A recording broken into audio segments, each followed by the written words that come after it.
ഈ T20 world കപ്പോടെ Rohit Sharma T20 captain സ്ഥാനം രാജിവെക്കുകയാണ്. രോഹിത്തിൻ്റെ അവസാന വേൾഡ് കപ്പാണ് ഈ T20 വേൾഡ് കപ്പ്. ഇനി ഇന്ത്യക്ക് പുതിയൊരു ക്യാപ്റ്റനാണ്. ഹാർദിക് പാണ്ഡ്യയാണ് ഇന്ത്യയുടെ വൈസ് ക്യാപ്റ്റൻ.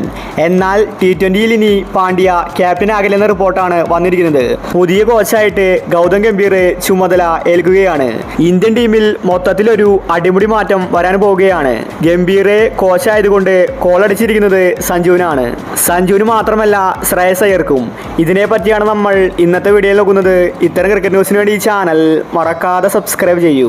രോഹിത് ശർമ്മ മികച്ച ക്യാപ്റ്റനാണ്. പക്ഷേ T20 ക്രിക്കറ്റിൽ നിന്ന് രോഹിത് ശർമ്മ ക്യാപ്റ്റൻസി രാജിവെക്കുകയാണ്.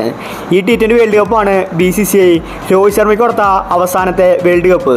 രോഹിത്ത് T20യിൽ നിന്ന് പടിയിറങ്ങിയാലും ഒരു പക്ഷേ ODI വേൾഡ് കപ്പിൽ രോഹിത് തന്നെ ക്യാപ്റ്റനാകാൻ സാധ്യതയുണ്ട്.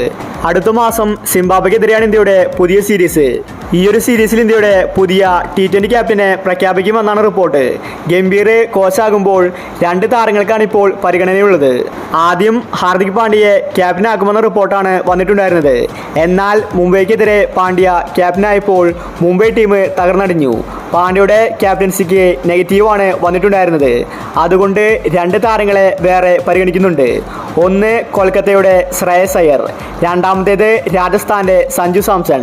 ഈ 2 താരങ്ങളെ കൂടി ഇന്ത്യയുടെ ഭാവി T20 ക്യാപ്റ്റനായിട്ട് പരിഗണിക്കുന്നുണ്ടെന്ന റിപ്പോർട്ടാണ് വന്നിരിക്കുന്നത്.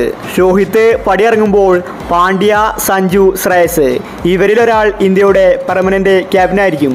അപ്പോൾ ഇത്തരം ക്രിക്കറ്റ് ന്യൂസിന് വേണ്ടി ഈ ചാനൽ മറക്കാതെ സബ്സ്ക്രൈബ് ചെയ്യൂ.